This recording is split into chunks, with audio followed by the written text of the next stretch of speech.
Hello, in front of me I've got Suzuki Across. In this video I'll show you where can you find batteries. In the beginning, take a look under the hood. Right here we can find the sticker. From the sticker we can learn that one battery is under the passenger seat and one is in the trunk. Let's take a look.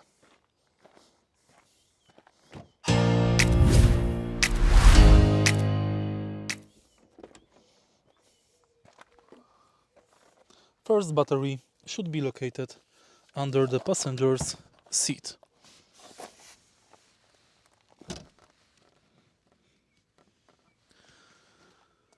Second battery should be located inside of the trunk.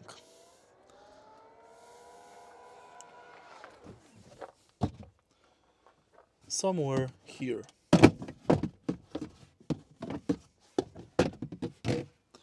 And as you can see, we can find battery right here.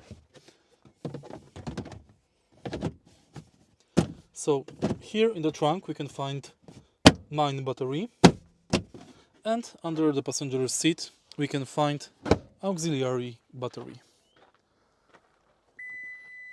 If you find this video helpful, please leave like, comment and subscribe.